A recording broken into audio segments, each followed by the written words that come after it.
And I had to admit, to tell him, no, I have not been to your country, but your country is biblical. Always the Psalms talk about the cedar of Lebanon, etc. But I have to tell you, if the Filipinos have dreams, they dream to go to the United States, Canada, but Lebanon, but why are they there? That's another example of forced migration.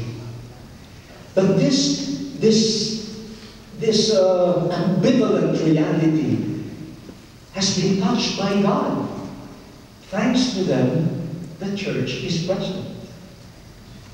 Social communications. We complain about how media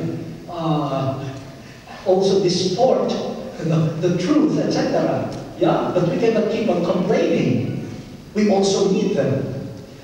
And do we enter media in order to evangelize the new culture of media? I have a regular Sunday show, and I think some of you access that on YouTube. Telecare of New York shows it and airs it every Sunday, in the Rockville Center, New York. When I was transferred to Manila, and I was already trying to prioritize my concerns and activities, I told myself, that show must go. Spending 2 hours a week to shoot and to tape, and I can use the 2 hours for other things. But again, in the airport, in Dubai, the Dubai airport, I had 5 hours layover, and I looked for a bar, a coffee bar, and I saw one that looked affordable, because some of them looked expensive. And I saw right away, there were 2 persons behind the counter. One looked like a Mid-Eastern person, and another looked like a Malaysian, a Filipino. So I bought my coffee, and this Asian-looking person was the one who handed my cup to me. And after giving it to me, he said, "Sir, may I ask you something?" I said, "Yes." He said, "Are you a priest?" I said, "Yes." "Are you a Filipino?" I said, "Yes." Then he turned to one corner and said, "Siya nga, siya nga." It is he. So there was a group of Filipinos, hiding in one corner, wondering, is he Cardinal Tagle? And they forced this man to ask me. We Filipinos are shy. We're basically shy. And when they heard from him that it was I, they came out and they started asking me questions, and they said, "Thank you for that show. We cannot go to Mass every Sunday, but thanks to that show, through YouTube, we can listen to reflections on the Sunday readings. We hear stories about hope."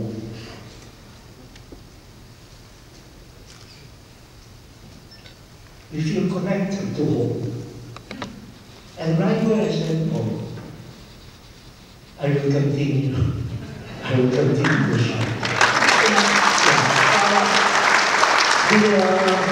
Again, this world of media, full of contradictions.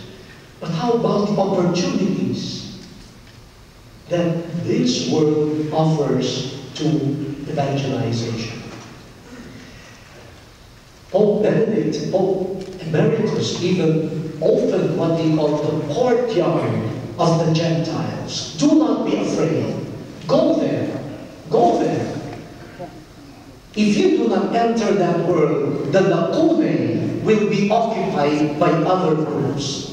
Better occupy it and bring the good news there.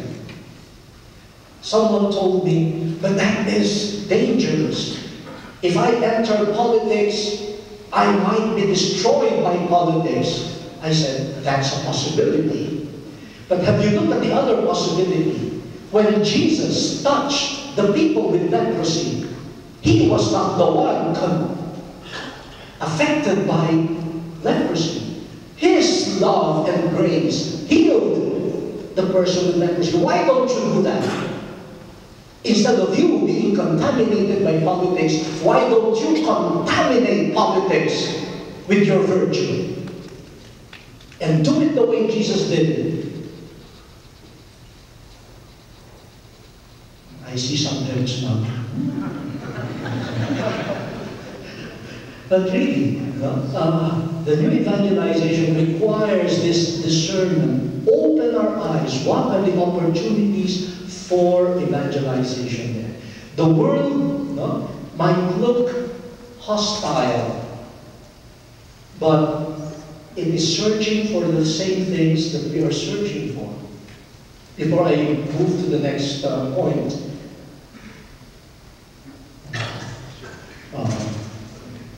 it's okay. Malapit na. Last January, I was invited to attend the World Economic Forum in Davos, Switzerland. And I ignored the invitation. But they were persistent, so I asked the secretary to verify whether it was really meant for me.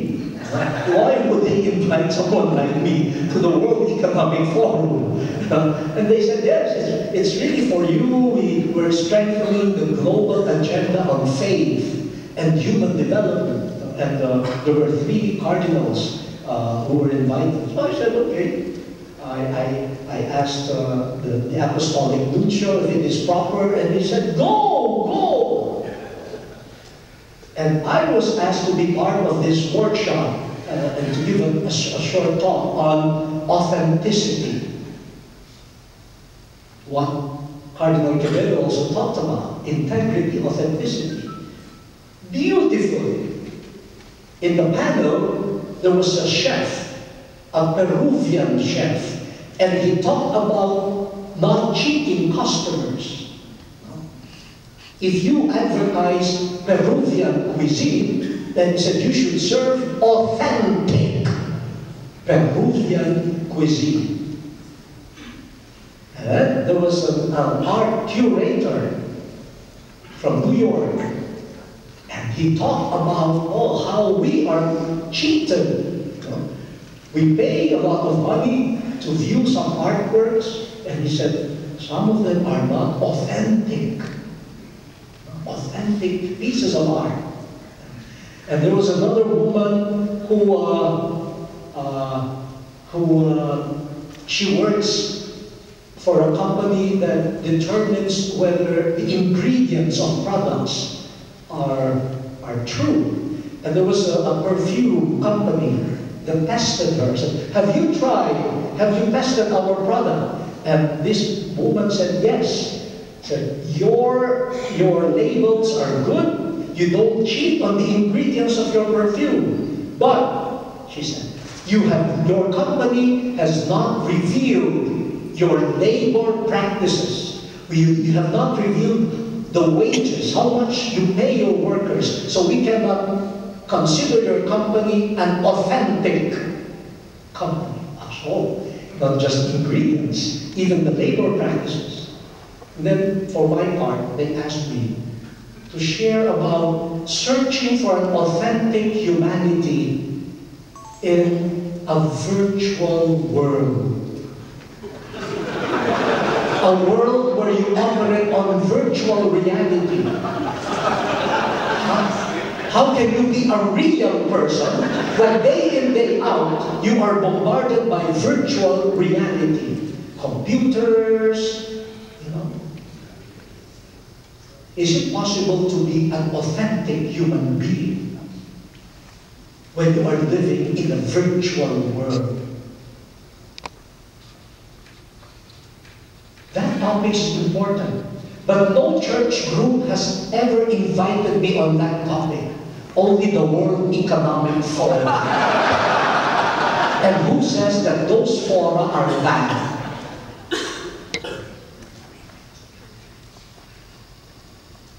For your next convention, maybe you should focus on that, you know? But it's true, you know? Children are bombarded, they live in virtual reality. But they become experts also in authenticity because they are experts in the virtual. Oh, exciting evangelization. You don't look excited.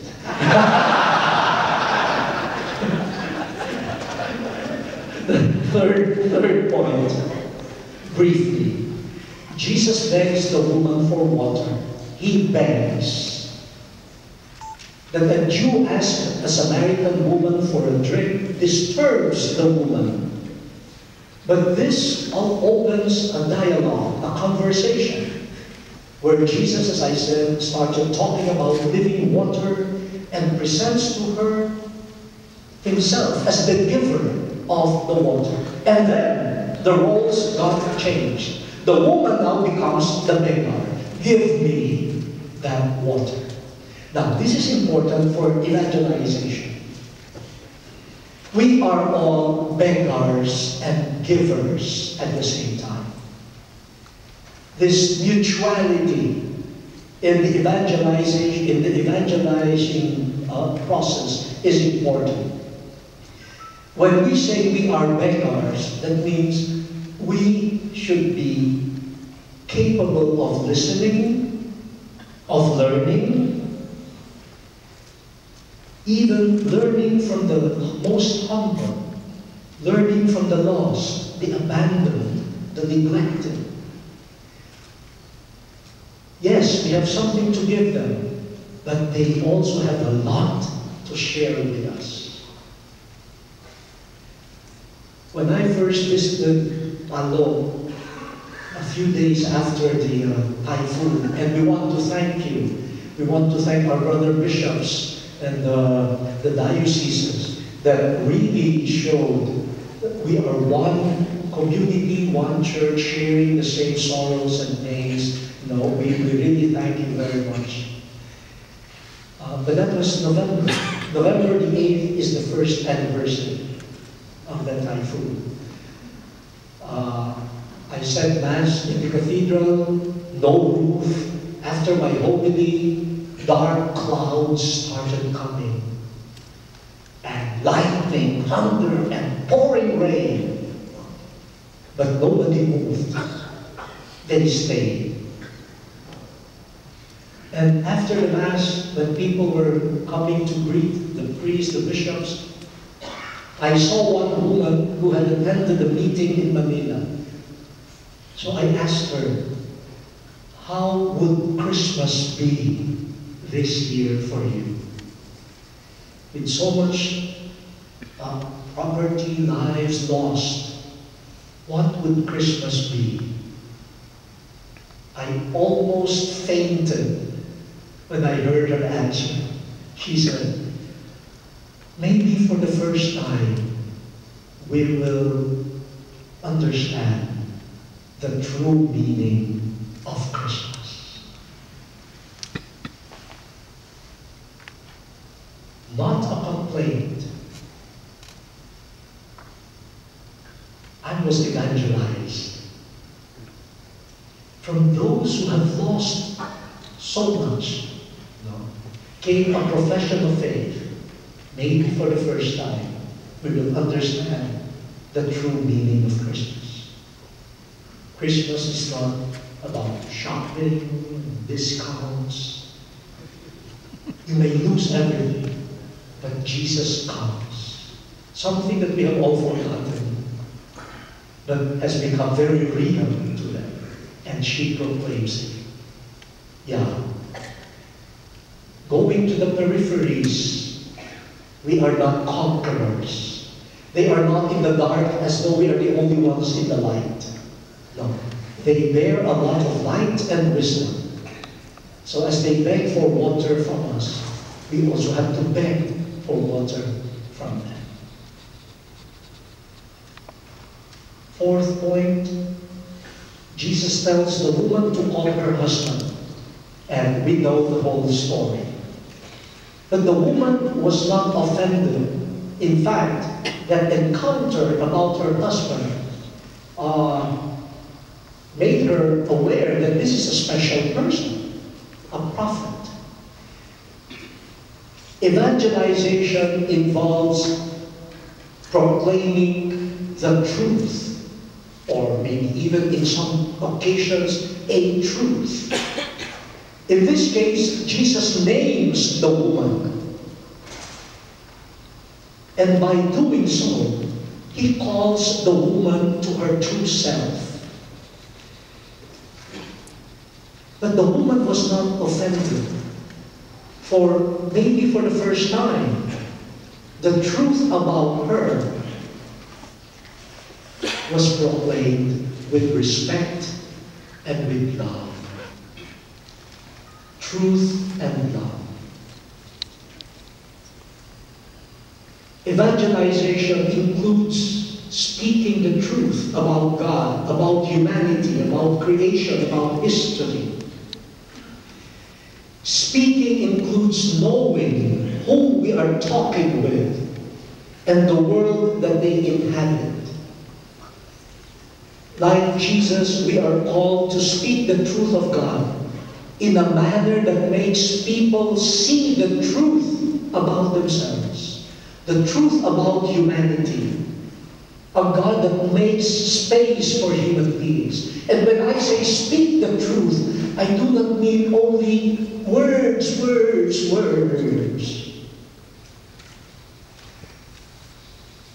The primary language of evangelization in the church, in the early church, was narrative, story, music, art, paintings, sculpture, even architecture. They manifest the truth. They manifest the mystery. Now, I think we explain too much and we show very little. There is so much explaining and very little manifesting. In fact, even during ordinations, the explanations are longer than the ritual. For example, the laying on of hands, you have only one candidate for the diaconate, so that's 2 seconds. But the explanation, 3 minutes. The bishop will now lay his hands on the head of the candidate. The laying on of hands means this. In the early church,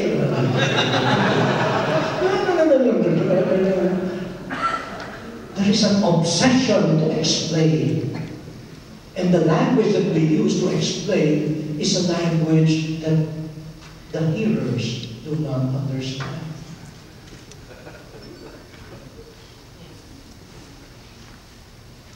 Maybe, especially in the Asian context, maybe we need to do more of manifesting and less of explaining.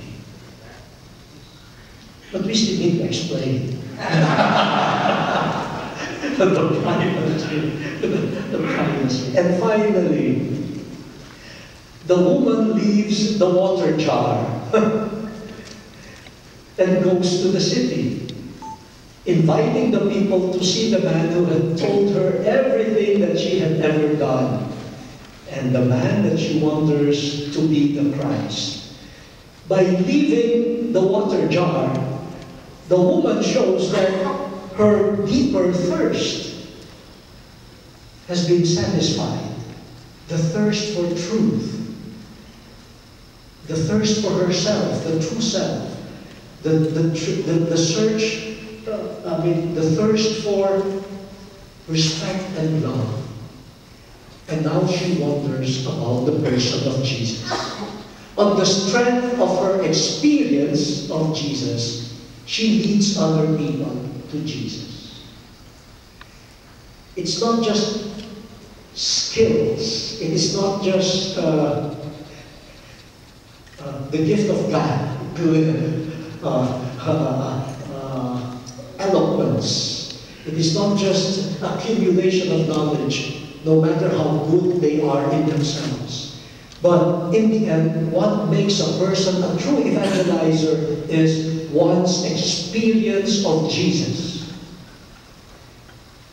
This woman became an evangelizer because of a gripping experience of Jesus. An experience of truth in love. And she goes. Sometimes evangelization is so much focused on the how. How do we do this? And that is an important question. Without eliminating the how, with its danger of pragmatism and functionalism in evangelization, how do we prepare ourselves so that we could be really bearers of good news? So that even our chance encounters at wells would become a moment, an eruption of the truth of God.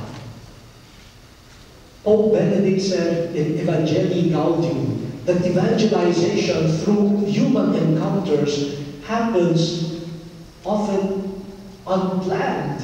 It happens in informal conversations. But if we are filled with the experience of God in Jesus, then even those chance encounters could open the space for the good news, not to be explained, but to be experienced. Somehow the good news is manifested, and then they ask for explanation later on. Very often we explain first, and then we wait for them to experience.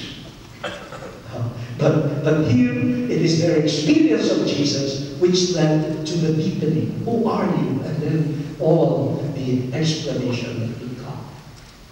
So, again, being co-travelers, knowing people's wells, being there when they come.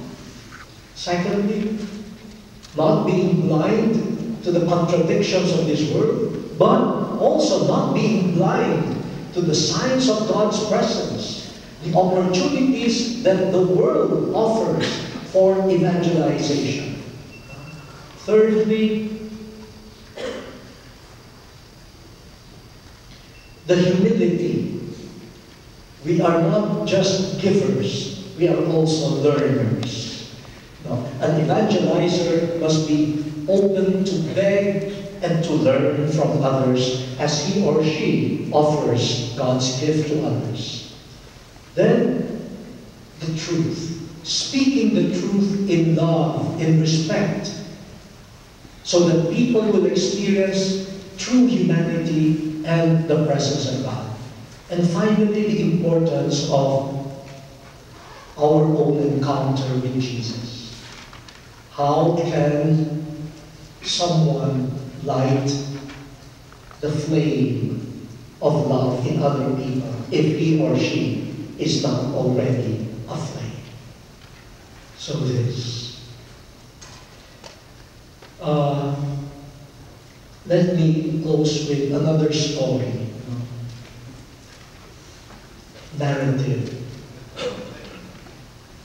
Oh, by the way, I was in Australia, and in a meeting of priests like this, there was an Australian priest who had a big Filipino community in his parish, and he said, "This is my opportunity to ask you a question. I want to get to know the Filipino culture much better." I said, "Why don't you come to the Philippines and spend a few days there?" He said, "In my parish, there is a vibrant Filipino community. They provide music, etc. The choirs are usually composed of Filipinos." And he said, "But I have an observation. How come they don't have a sense of Advent? After Christ the King, it's Christmas already. No Advent season." And he liturgical laws, the liturgical seasons are violated, and they are adamant. You know? So why is this? I said, you're lucky. Because in the Philippines, Christmas starts in September. I said, in your parish, it starts after Christ the King. Because at the end of November. I said, what do you mean? I said, yes. Because September is the beginning of the bear months. September, October, November, December. So when bear starts, then it's a signal that Christmas is near. And he started laughing and scratching his head. And then I said, and one thing more. We do not have many Advent songs in the Philippines. So if you force them to sing Advent songs, they don't know much. They don't know it. I did a survey. And so we jump right away to Christmas. Because we have many Christmas songs. And when they have exhausted the Christmas songs, on your Christmas Eve Mass, they will sing Rudolph the Red-Nosed Reindeer. But all the liturgical songs have been exhausted. Wait for Rudolph. I feel not happy. And so now I understand. Now I understand. But it's cultural also. You know? So these are the journeys that we have to do in evangelization nowadays. You know? And finally, a chance encounter. I attended a youth camp, a summer youth camp. It was devoted to vocation, one's purpose in life. I gave a short talk and then open forum. The first question that I got from the young people was, Bishop, will you sing for us? I said, what type of question is that? It's not related to the topic. I said, ask sensible questions and then later we'll see. So they asked questions and then afterwards, another boy said, oh, will you sing for us now? I said, okay, you did not tell me to prepare, but I will start a song and let us sing together. And I chose a popular song. Then after the singing, they came to kiss your hand. Some asked for a photo, autograph on their notebooks, on their shirts. One girl even said, here. I said, no! Turn around! People will wonder, how did the signature of the land of the no, turn around!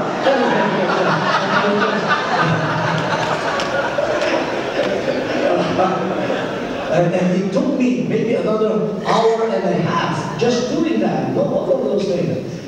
And the organizers were very angry at the children and at me. And I said, you ruined the schedule. I said, what can I do? You know? In fact, I told one of the religious women, I said, let the little children come to me. It's good that they are coming. They're not driven away, they're not afraid, they're coming. A year later, in a similar event, summer camp, one boy, again, came to me with all the autographs, and he said, you know, Bishop, you signed my t-shirt last year, and I have not washed it. A year. I said, oh! Wow. But then he said, but every night I fold it and I put it under my pillow. I have not seen my father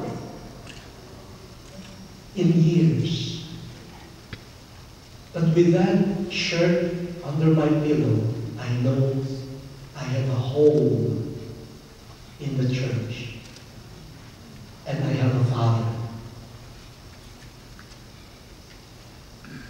A simple signature, simple photo can speak about the love